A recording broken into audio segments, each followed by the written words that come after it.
cualquier cosa, si no se ve o no se escucha bien, me avisen, abran el micrófono y me avisen porque si me escriben no puedo ver.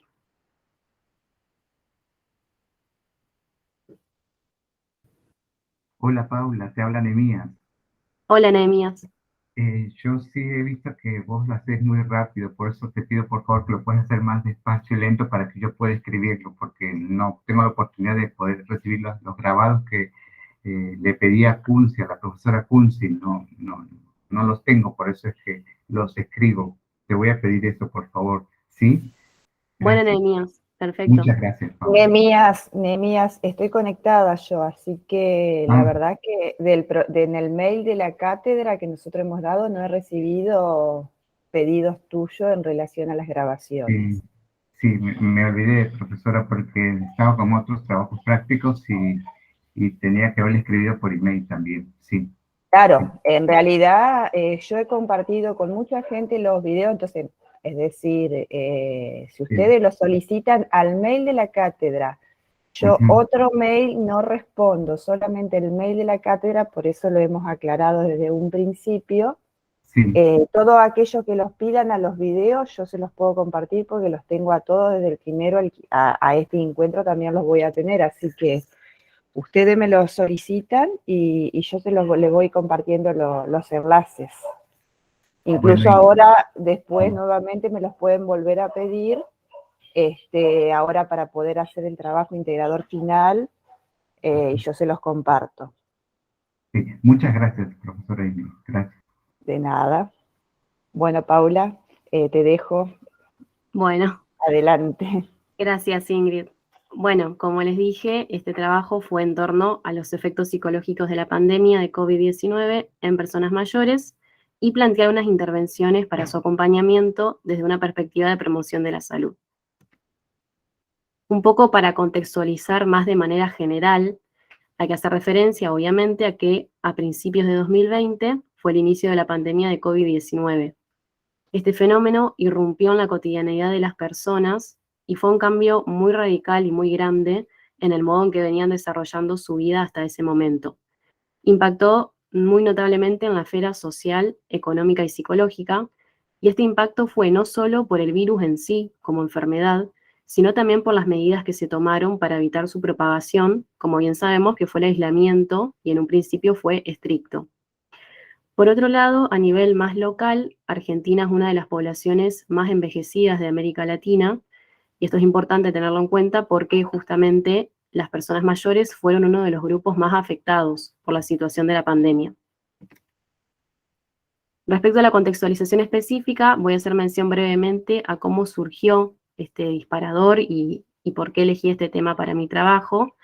Esto surgió en el transcurso de las prácticas profesionales supervisadas del área clínica que yo cursé con Ingrid como tutora el año pasado, en mayo del 2021, cuando todavía la situación sanitaria estaba muy complicada. Y en el transcurso de estas prácticas fue que como grupo abordamos distintas temáticas. Una de ellas fueron las principales problemáticas en la tercera edad, y en los intercambios que surgieron apareció un poco el interrogante sobre cómo podíamos acompañar a las personas mayores en el contexto de pandemia, teniendo en cuenta que se trata generalmente de una población más relegada, que quizás no se le presta tanta atención. La verdad que esto me interpeló mucho, fue por eso que elegí este tema, no solo para poner de manifiesto esta población, que generalmente es más dejada de lado, sino también porque me parecía importante desarrollar un trabajo en un contexto poco usual, como lo fue el de la pandemia, y también de cara a pensar posibles intervenciones que sirvan no solo para esa situación en particular, sino también para posibles situaciones sanitarias que pudieran suscitarse en el futuro, que ojalá que no, pero siempre hay que tener preparado cierto enfoque de intervenciones. A partir de todo esto, yo planteo el objetivo general de mi trabajo, que fue justamente indagar los efectos psicológicos de la pandemia de COVID-19 en personas mayores y las intervenciones que puede llevar a cabo un profesional de la psicología para su acompañamiento desde una perspectiva de promoción de la salud. Obviamente, para dar respuesta a ese objetivo general, planteé una serie de objetivos específicos. El primero fue caracterizar el fenómeno de la pandemia de COVID-19 y su impacto en la población en general. Como bien sabemos, el primer caso confirmado de COVID fue a finales del año 2019. Se identificó en la ciudad china de Wuhan, en un mercado de pescados y mariscos, y en ese momento todavía se trataba de una epidemia, porque era solamente a nivel local. Luego comenzaría a extenderse al resto del mundo. Acá en Argentina el primer caso importado fue el 5 de marzo del 2020, y por la rapidez con la que se propagaba este virus y por las consecuencias que iba dejando a su paso, es que el 11 de marzo del 2020 la Organización Mundial de la Salud declara la emergencia por pandemia, porque en ese momento ya estaba afectando a más de 100 países. Se trata de una enfermedad respiratoria aguda, a veces grave. Como bien sabemos, porque los hemos escuchado muchísimo, los síntomas son la tos, fiebre, cansancio, congestión nasal, secreción nasal, dolor de garganta, dolor de cabeza, diarrea, fatiga, dificultad para respirar, y obviamente en manifestaciones más graves podía haber cuadros de neumonía, llegando incluso hasta la muerte. Obviamente por la rapidez con que se propagaba este virus y por los efectos que iba dejando en toda la población, fue que la principal estrategia que tomó la mayoría de los países, sobre todo a principios del 2020, fue el confinamiento estricto en los hogares. Justamente esto lo que facilitaba era el distanciamiento, porque se sabía que el contacto con personas infectadas aumentaba la probabilidad de contagio. En Argentina, esta estrategia adoptó el nombre de aislamiento social preventivo y obligatorio, que en un principio se extendió desde el 20 hasta el 31 de marzo, pero obviamente sabemos que esto se fue prorrogando, duró varios meses, si bien las fases y las restricciones eran diferentes de acuerdo a cómo evolucionara la situación sanitaria en cada provincia. Si bien esa medida de aislamiento sirvió al fin de disminuir los contagios, por otra parte impactó de lleno en la salud física y mental de las personas y también en la variable económica.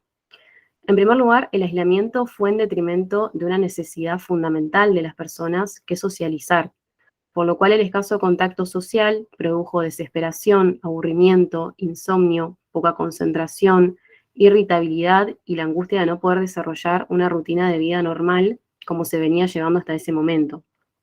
Por otro lado, la pandemia fue una circunstancia poco usual y desconocida para nosotros, por lo cual apareció la incertidumbre frente a cómo seguiría su curso en el futuro.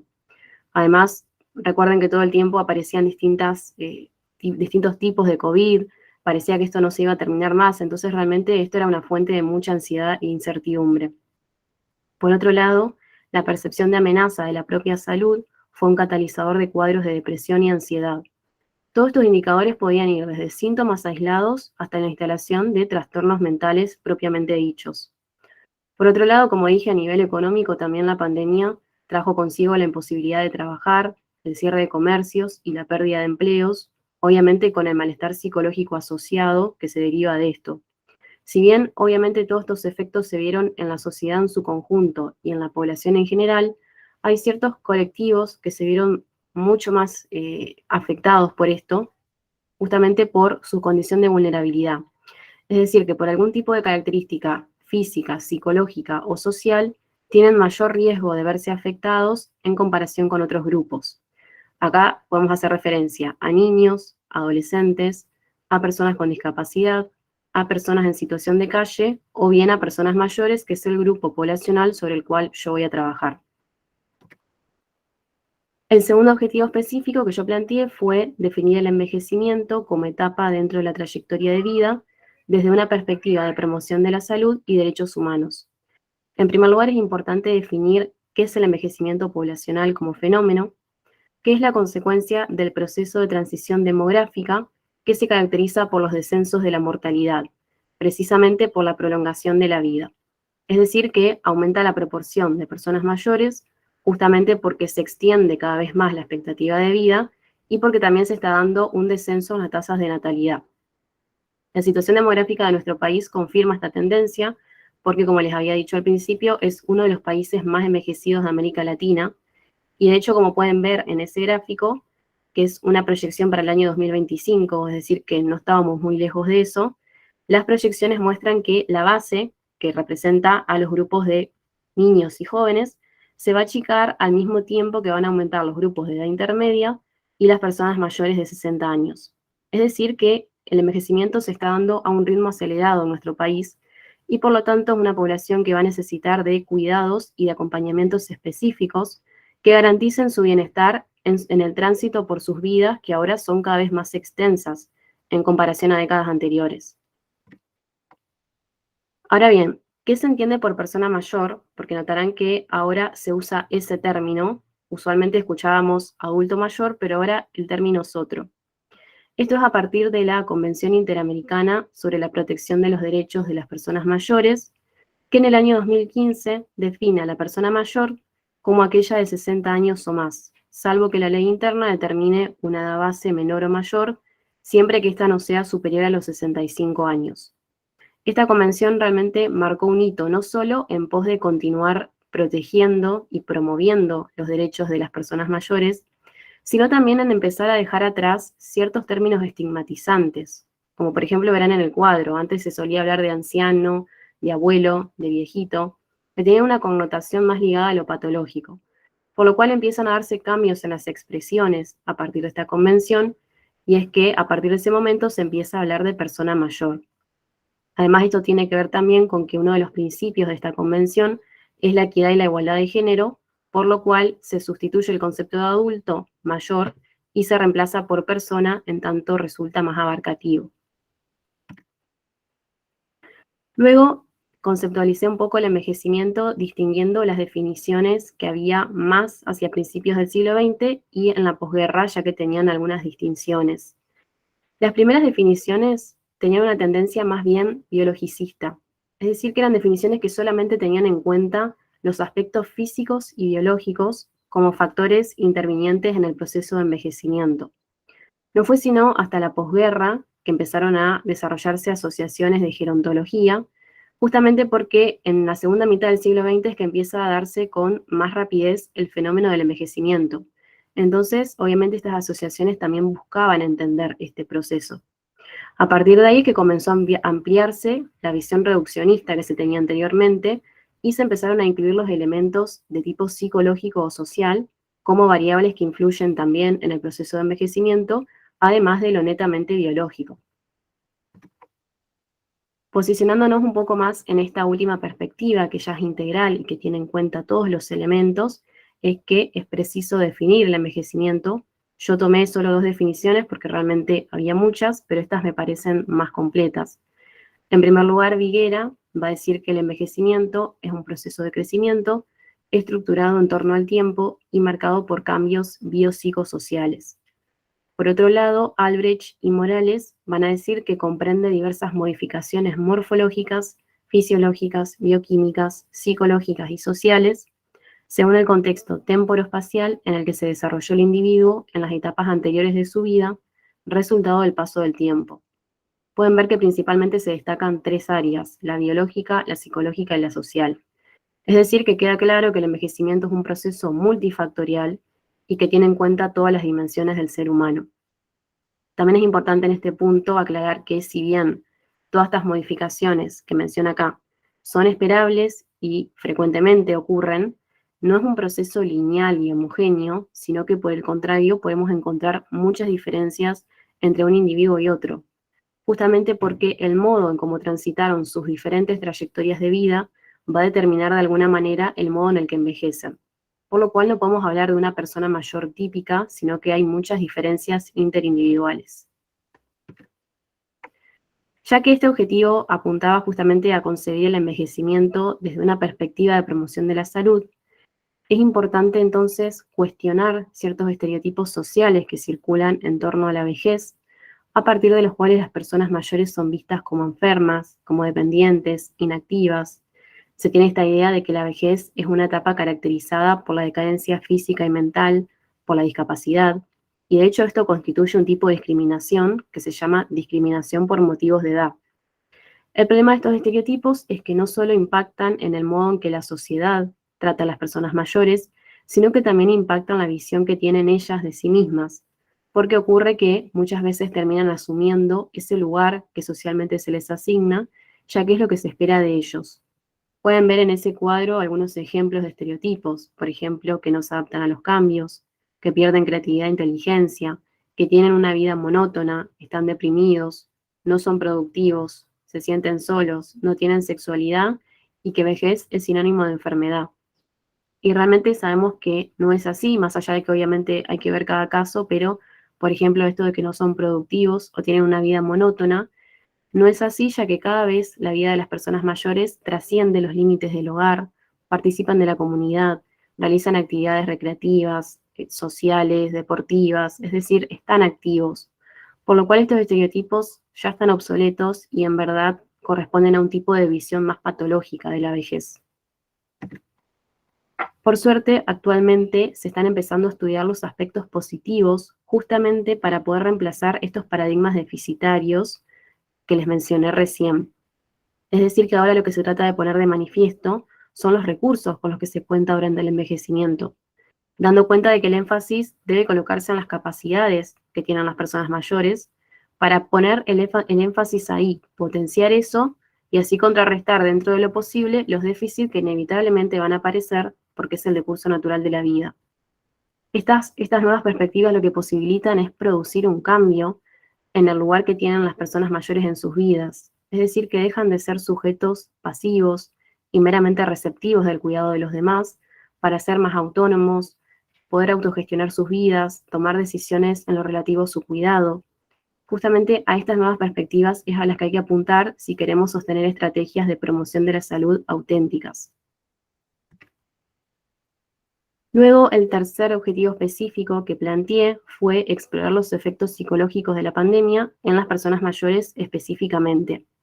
Acá es importante también detenernos a pensar que el impacto varió de acuerdo a algunas cuestiones. Por ejemplo, no es lo mismo las personas que se manejaban de manera autoválida, que podían gestionarse sus actividades por sí mismas, que aquellas personas que precisaban de ayuda, por ejemplo, para actividades de la vida diaria, o aquellas que dependían totalmente de un cuidador. Todas estas distinciones hay que tenerlas en cuenta porque de eso va a depender también el tipo de atención que se le proporcione a las personas. Más allá de esas consideraciones, obviamente impactó en toda esta población y hay ciertos factores que las predisponen a tener una mayor vulnerabilidad frente a contextos desfavorables como lo fue el de la pandemia.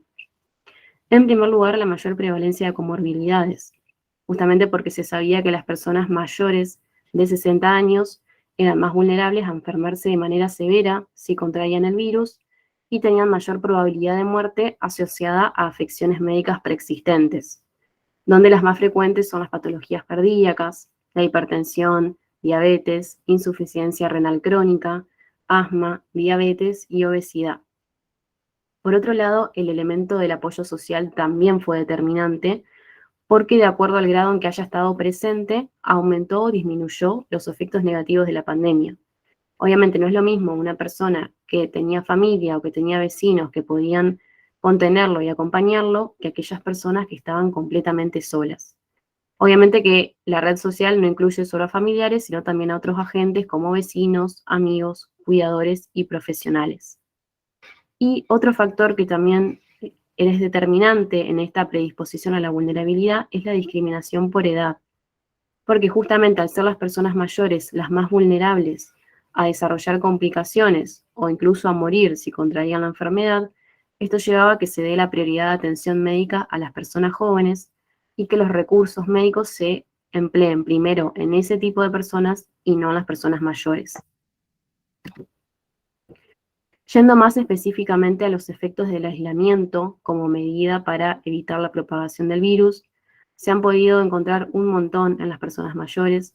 En primer lugar, la pérdida de rutinas, obviamente como realizar paseos, acudir a centros de día, recibir visitas de familiares. Esta pérdida de rutinas también va de la mano de la exacerbación del déficit cognitivo. Se vio una mayor desorientación y confusión. También se han podido ver diversas reacciones emocionales y conductuales que fueron desde la aceptación de esta situación hasta la completa negación, estrés, ira, comportamientos paranoides y miedo por la conciencia de saberse parte de la población en riesgo. Obviamente la falta de socialización, que produjo soledad, tristeza y angustia frente a la imposibilidad de interactuar con amistades u otras personas allegadas. Particularmente en el caso de personas con demencia, sabemos que estos pacientes precisan de un ambiente estable y que las rutinas les proporcionan seguridad. Por ejemplo, necesitan siempre irse a dormir en el mismo horario, comer en el mismo horario, ver siempre a las mismas personas, hacer siempre las mismas actividades, por lo cual este cambio abrupto en las rutinas a partir de la pandemia fue muy fuerte para ellos, porque imaginen que también aparecieron nuevos hábitos como tener que lavarse las manos constantemente, usar alcohol, usar barbijo, y todo esto los descolocó porque no era parte de su ambiente constante. Otro factor fue la falta de atención médica, porque justamente a partir de las restricciones y también al miedo a contagiarse, muchas personas mayores no fueron a hacerse sus chequeos o a recibir sus medicamentos, y esto contribuyó a que las afecciones, tanto físicas como psíquicas, no fueran tratadas adecuadamente y en muchos casos empeoren. Y de hecho es al día de hoy que se ven las secuelas de esto. Por otro lado, la sobreexposición a noticias, que bien sabemos que sobre todo al principio de la pandemia había un bombardeo constante de información en relación al virus, que muchas veces era información que era contradictoria o que provenía de personas que no tenían realmente conocimiento científico. Obviamente todo esto generó mucha confusión, ansiedad y exacerbación de los miedos, sobre todo en personas mayores, porque obviamente eran parte de la población de riesgo, por lo cual este miedo era aún mayor. Otro efecto fue el cambio en los procesos de duelo, porque las restricciones y el confinamiento impidieron que las personas puedan acompañar o despedirse de sus seres queridos, lo cual generó sentimientos de tristeza, ira, resentimiento e interfirieron en la elaboración del duelo de manera normal. Bien sabemos que es muy importante el ritual o la ceremonia, tales como los velatorios, para poder despedirse del ser querido y que ese duelo pueda transitar de la manera más sana posible y no termine en un duelo complicado. Imagínense que esto impactó en absolutamente todas las personas, pero en las personas mayores aún más, porque ya de por sí estaban más propensos al miedo, porque eran parte de la población de riesgo, el estrés de la pandemia, el dolor por la pérdida de seres queridos, el dolor por no poder acompañarlos, y si encima eran personas mayores que vivían solas, tuvieron que transitar este proceso sin ningún tipo de contención o de acompañamiento emocional. Así que obviamente imagínense el impacto que esto tuvo en ellos. Luego, el otro objetivo específico que planteé era explicar qué intervenciones puede llevar a cabo un psicólogo para acompañar a las personas mayores en el contexto de pandemia. Me parecía importante poder plantear algún tipo de estrategia para acompañarlos no solo en ese contexto de la pandemia, sino también en la transición a la pospandemia o nueva normalidad, como se le solía llamar, que de hecho es el momento en el que estamos ahora. Porque los efectos quizás no aparecieron en el momento, sino que aparecieron a posteriori, por lo cual es muy importante poder abordarlos. Antes de entrar un poco en las dos intervenciones que yo seleccioné, me parece importante hacer referencia brevemente a la especificidad que tiene el trabajo del psicólogo con personas mayores, ya que hay algunas diferencias en relación con el trabajo con otros grupos etarios. En primer lugar, ¿cuáles van a ser los temas recurrentes en el espacio terapéutico con personas mayores? Van a ser las crisis y pérdidas inherentes a la vejez, ya sean de tipo físico, emocional, social o espiritual. Por otro lado, el objetivo central de la psicoterapia geriátrica es que el paciente actualice sus potencialidades de tal modo que logre darle a su vida un sentido más completo y digno. Puede advertirse que tiene quizás un trasfondo más bien espiritual la psicoterapia con este grupo etario. Por otro lado, y como ya venía diciendo, la población adulta mayor no es heterogénea, por lo cual el tratamiento debe ajustarse a los requerimientos específicos de cada persona mayor. Obviamente no es lo mismo la psicoterapia en un consultorio particular que con una persona que está institucionalizada. No es lo mismo el tratamiento con una persona que dispone de apoyo social que con aquella que está totalmente sola. También hay que ver el estado cognitivo de la persona, porque no es lo mismo un adulto que está lúcido que a uno que tiene algún tipo de deterioro o de demencia. Todo esto siempre debe tenerse en cuenta.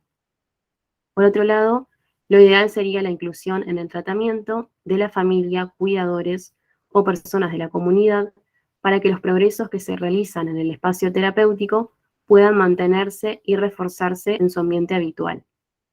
También es muy importante el trabajo interdisciplinario para ampliar las posibilidades de tratamiento. Sabemos que en este punto obviamente hay tratamiento de tipo farmacológico, porque hay mucha presencia de comorbilidad en las personas mayores, pero es importante también poder complementar esto con otro tipo de intervenciones de tipo psicológico, social, recreativo, y para eso es necesario, obviamente, la intervención de profesionales de distintas disciplinas. Ya adentrándome un poco en las dos intervenciones que yo seleccioné, la primera son las terapias de tercera generación o tercera ola que utilizan la técnica de mindfulness. Un poco para contextualizar cómo se llega a estas terapias de tercera generación. En primer lugar estaban las terapias de primera generación o terapias de conducta, que apuntaban a la modificación de la conducta a partir de ciertos principios científicos que explican el comportamiento humano. Acá podemos mencionar autores como Pavlov, Watson y Skinner. Luego vienen las terapias de segunda generación, más conocidas como terapias cognitivo-conductuales, que la principal hipótesis es que hay una interrelación entre el pensamiento, la emoción y la conducta, y que generalmente las alteraciones en las conductas tienen su causa en ciertas cogniciones o pensamientos irracionales, y sobre eso es que se va a dirigir la intervención. Luego vienen las terapias de tercera generación o tercera ola, que de alguna manera son la reformulación de los postulados de sus precedentes. Pero la principal diferencia es que en lugar de apuntar a la supresión de síntomas y a la eliminación de problemas, como generalmente hacían sus antecedentes, más bien propone construir repertorios cognitivos y conductuales más flexibles, amplios y adaptativos, que tomen en cuenta el contexto y la experiencia cotidiana del sujeto. Acá podemos mencionar, por ejemplo, la terapia de aceptación y compromiso, la terapia de reducción del estrés basada en mindfulness, la terapia de la depresión basada en mindfulness. Hay un montón, pero lo que tienen en común todas es que emplean la técnica de atención plena, propiamente dicha, que puede definirse como llevar la atención a las experiencias que se están viviendo en el momento presente, de un modo particular, aceptándolas y sin juzgar. Es decir, los elementos principales son la conexión con el momento presente, la aceptación y el no juzgar. Esta técnica lo que posibilita es poder evitar la preocupación y la rumiación por el pasado o por el futuro, porque justamente la persona se encuentra orientada en el presente. Asimismo, posibilita una mayor autorregulación de los pensamientos y emociones, lo cual permite pasar de respuestas más automáticas e inconscientes a respuestas controladas y conscientes. Ahora bien, específicamente, ¿cuáles son los beneficios de esta práctica en las personas mayores? En primer lugar, el incremento del afecto positivo, la mejora de los procesos atencionales, reducción del dolor crónico, reducción de los síntomas de estrés, ansiedad y depresión, reducción de la presión arterial y mejora de la calidad de sueño. Tengamos en cuenta que, sobre todo, síntomas de estrés, ansiedad y depresión es lo que más han padecido en la pandemia. Así que de ahí también se deriva un poco la importancia de esta práctica. Por otro lado, el hecho de ser consciente a partir de esta práctica ayuda a lidiar con situaciones estresantes y a encontrar significado incluso en un evento adverso, como lo fue el de la pandemia de COVID-19. Por otro lado, el componente de la aceptación tiene un valor terapéutico fundamental en adultos mayores, puesto que el deterioro físico, el dolor crónico, las pérdidas y la muerte son parte inevitable de la vejez. Es decir, que la aceptación aparece como la posibilidad de poder gestionar estrategias de afrontamiento más eficaces frente a cuestiones inevitables de la vejez, como son las que se mencionaron en ese ítem.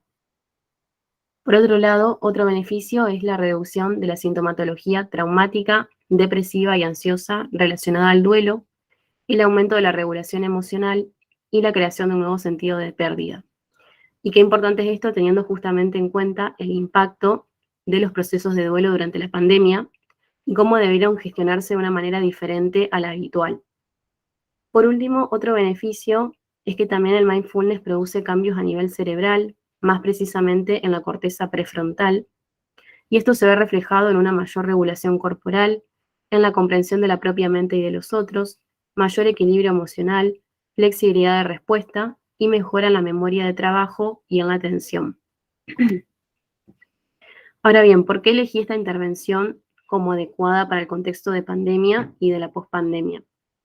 En primer lugar, porque el elemento de la aceptación aparece como la posibilidad de comprender que las circunstancias de pandemia en su momento eran inevitables y que nada se podía hacer para cambiarlas, pero a partir de esta aceptación queda el camino allanado a un afrontamiento más eficaz que no va a eliminar por completo el dolor por las pérdidas, pero sí van a establecer con ese sentimiento otro tipo de relación más funcional y más sana.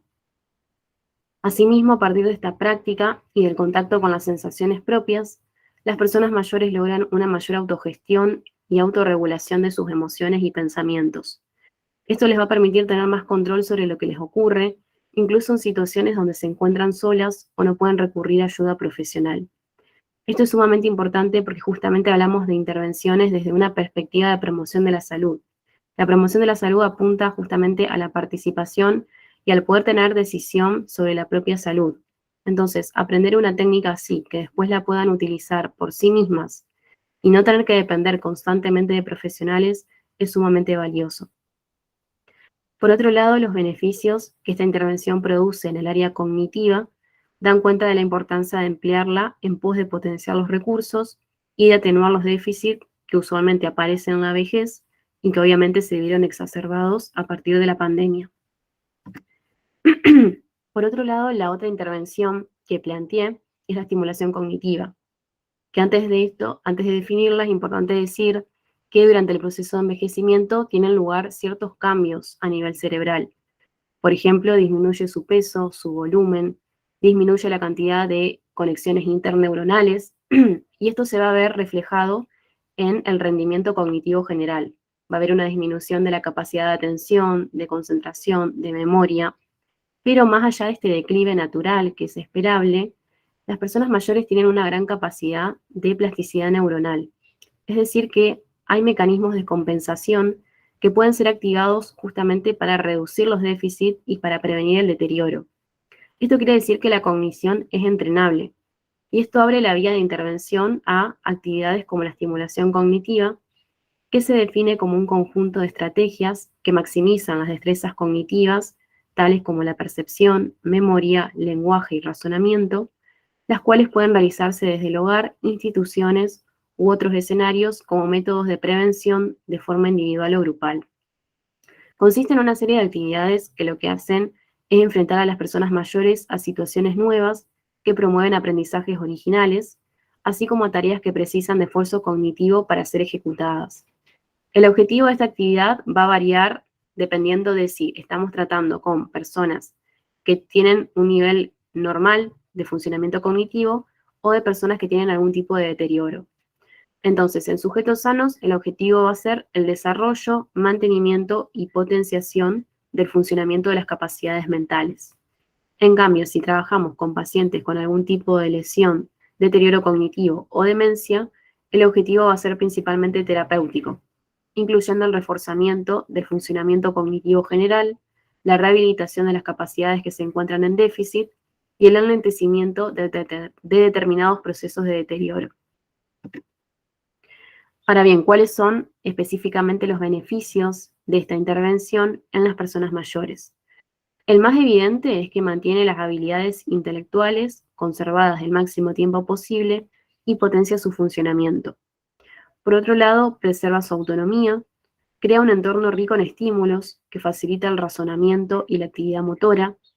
A nivel social mejora las relaciones interpersonales, ya que esta actividad, si es dada en formato grupal, constituye una instancia muy importante de socialización. Por otro lado, también contribuye a un aumento de la autoestima, al notar que aún tienen recursos y capacidad de cambio, a pesar del inevitable declive natural. Esto va de la mano que justamente al tener conciencia de sus capacidades, pueden tomar distancia de los estereotipos sobre la vejez, que generalmente los colocan en un lugar de patologías y de carencias. Pueden ver que más allá de que el beneficio más evidente va en torno a la conservación y la potenciación de las capacidades cognitivas, también sus beneficios se ven en otras áreas, es decir, que realmente se trata de una intervención integral y que produce efectos en toda la salud. Ahora bien, ¿por qué elegí esta intervención como adecuada para llevarla a cabo en el contexto de pandemia y pospandemia? Principalmente porque, debido al aislamiento y a todas las restricciones que se fueron suscitando, muchas personas mayores perdieron rutinas, actividades y estímulos que en mayor o menor medida las mantenían más activas. Y sabemos que en circunstancias ambientales poco estimulantes, las personas mayores tienen mayor riesgo de presentar déficit en sus funciones cognitivas. Es decir, que quienes reciben pocos estímulos del entorno padecen más rápidamente el declive de las facultades mentales, que aquellas personas que están expuestas a grandes estimulaciones sensoriales. Por lo cual es muy importante la estimulación cognitiva porque justamente va a presentar estímulos todo el tiempo y tareas que mantienen activo el funcionamiento intelectual. Entonces, en este punto es una intervención muy útil para contrarrestar los efectos negativos del aislamiento y también protege frente a la instalación o al avance de déficits cognitivos que son esperables en la edad. Un poco para ir cerrando y contarles las principales conclusiones que pude extraer de este trabajo. En primer lugar, las visiones obsoletas sobre las personas mayores que aún siguen vigentes en la sociedad. Era un poco esto que les comentaba de los estereotipos, que siempre las colocan en un lugar de enfermedad, de inactividad, de pasividad. Es decir, que se las ve más bien como sujetos de cuidado y no como sujetos de derecho autónomos. También hay una gran falta de políticas públicas que consoliden en prácticas concretas los derechos y recomendaciones presentes en el marco normativo. Si bien hay muchas leyes, documentos que contienen lineamientos para la protección y promoción de los derechos, en verdad hay una brecha muy grande y esto no se ve reflejado en la actualidad y en la realidad concreta. Por ejemplo, a nivel social estaban los estereotipos sobre los cuales les contaba. Después también a nivel sanitario, esta discriminación que está muy presente en cuanto a priorizar la atención a personas más jóvenes y no a personas mayores. A nivel económico podemos ver, por ejemplo, las jubilaciones mínimas que no les alcanzan ni siquiera para las necesidades básicas. O, por ejemplo, la obra social de los jubilados, que es el PAMI, que realmente es nefasta y no les cubre nada. Entonces, todavía queda un largo camino por recorrer para que realmente lo que contienen estos documentos del marco normativo se pueda ver reflejado en prácticas concretas. Obviamente, si a todo este contexto le sumamos la institucionalización de muchas personas mayores, el escaso apoyo social y la presencia de enfermedades tanto físicas como psíquicas, es entendible el impacto que tuvo en este grupo poblacional la pandemia. De allí la importancia de pensar en intervenciones integrales para acompañarlas, no solo en el tránsito de lo que fue la pandemia, sino también en su adaptación hacia la nueva normalidad, que podría decirse es el momento en el que estamos ahora. En orden a pensar esas intervenciones es que propuse el mindfulness y la estimulación cognitiva porque considero que son intervenciones de tipo integral que tienen efectos positivos en todas las áreas de la persona, física, psicológica, social, espiritual, y que además constituyen auténticas estrategias de promoción de la salud porque justamente apuntan a favorecer la autogestión, la autonomía y el empoderamiento de las personas mayores para que ocupen un lugar activo en sus trayectorias de vida. Obviamente todo esto va de la mano de un compromiso personal y profesional para contribuir a revertir estas representaciones sociales negativas en torno a la vejez y también para, a partir de las herramientas que proporciona la profesión, poder luchar también por todas estas cuestiones que atentan contra el bienestar biopsicosocial de esta población. Así que bueno, eso fue un poco en lo que consistió mi trabajo. Espero que les haya aportado algo. Y también creo que condensaba algunos puntos que fuimos trabajando a lo largo de todos los encuentros. Así que obviamente queda abierto el espacio si quieren realizar algún comentario. Y después Ingrid les va a contar un poco en qué consiste la actividad evaluativa que les vamos a proponer.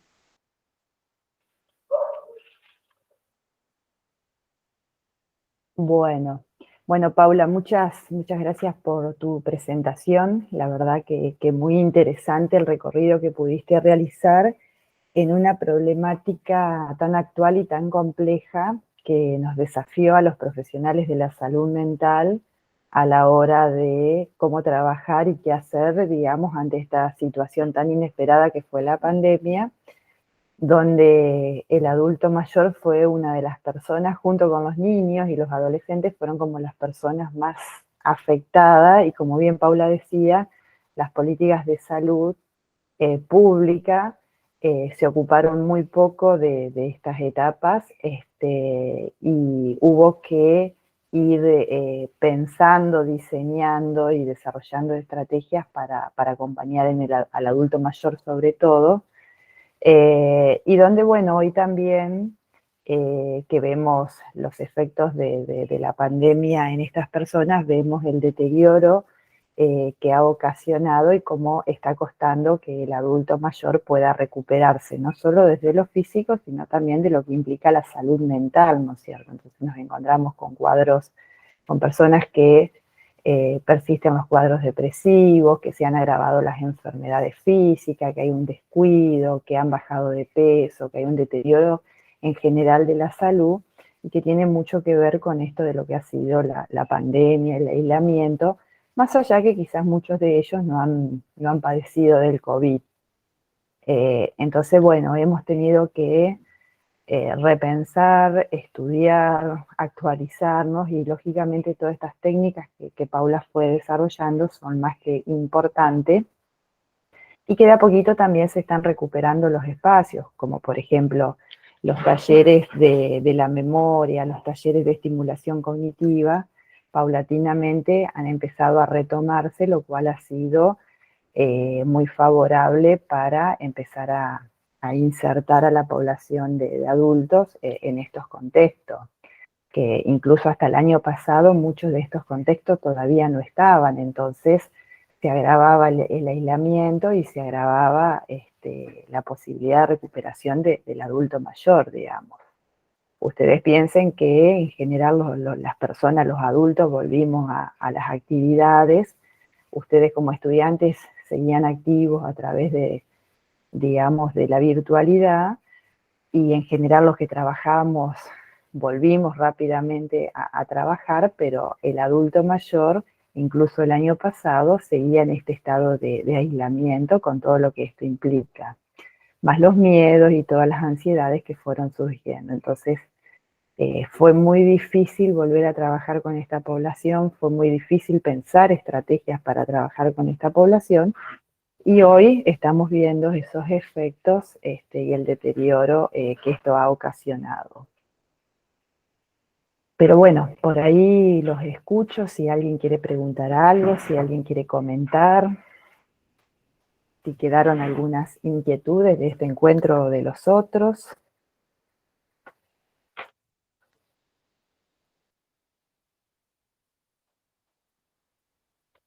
Bien, bueno.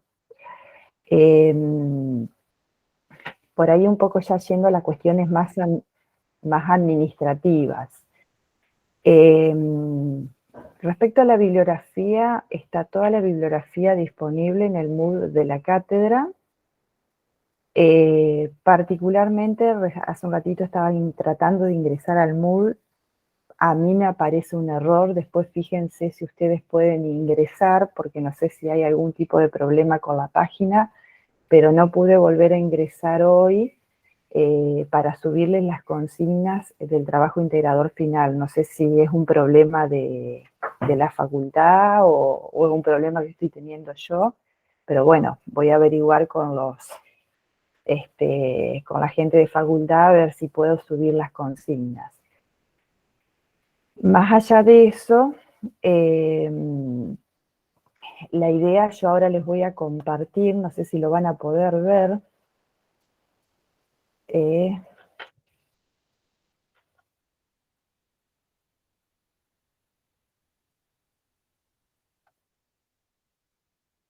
Sí, ahí se ve, Ingrid. ¿Se ve? Bien. Sí. Bueno, lo voy a correr un poquito.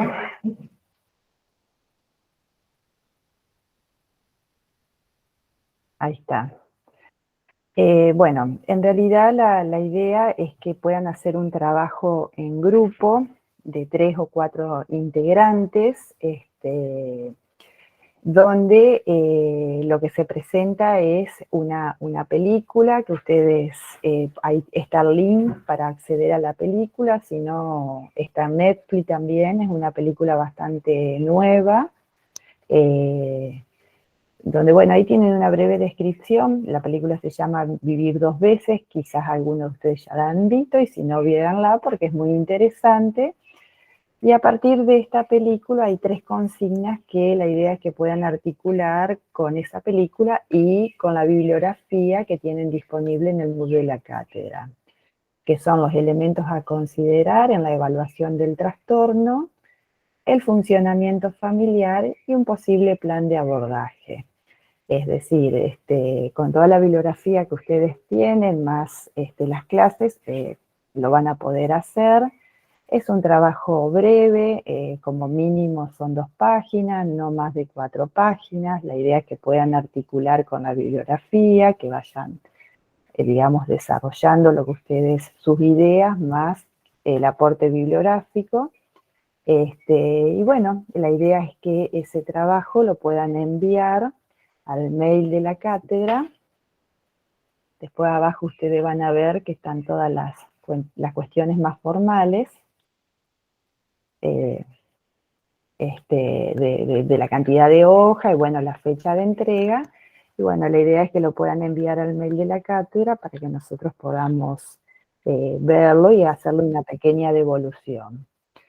Es muy importante que puedan, digamos, hacer este trabajo, no solo como instancia de aprendizaje, sino también para que nosotros podamos tramitar la certificación con la facultad.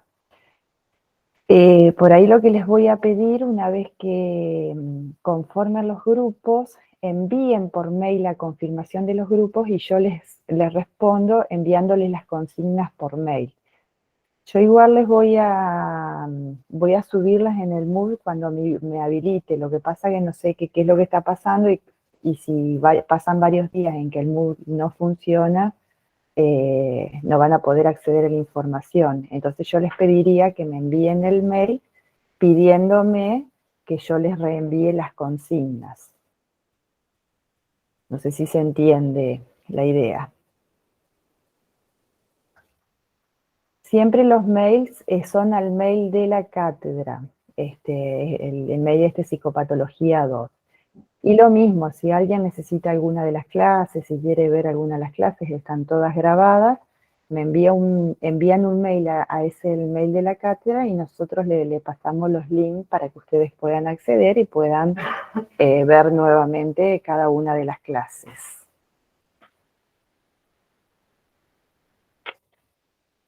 Bueno, no sé si tienen alguna pregunta. Bueno, lógicamente respecto a las certificaciones, como por ahí aclaramos al principio, no son inmediatas. Una vez que ustedes envíen el trabajo y aprueben el trabajo, nosotros enviamos a la facultad.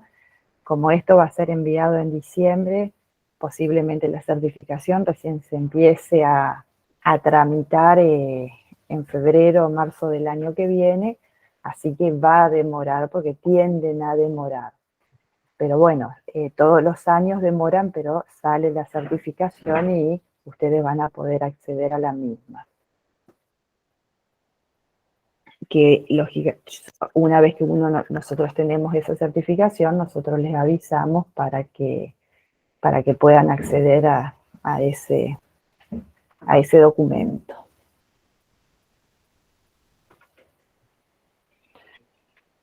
Bueno, no sé si alguien tiene alguna pregunta.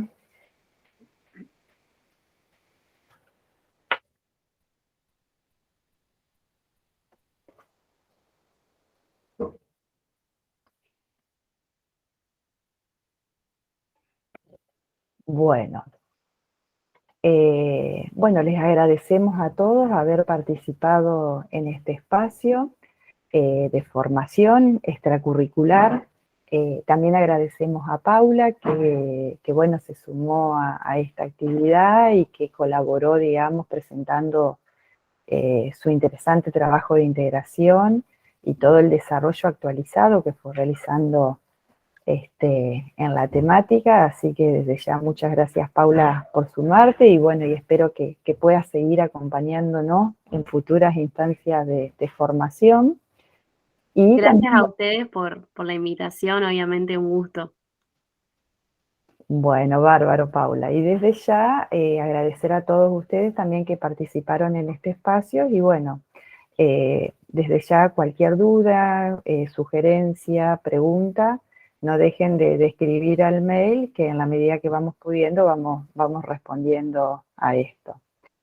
Así que bueno, con este encuentro daríamos por finalizado el PCAT y quedamos a la espera entonces de los trabajos finales para poder hacer las correspondientes devoluciones. Muchas gracias. Muchas gracias a todos.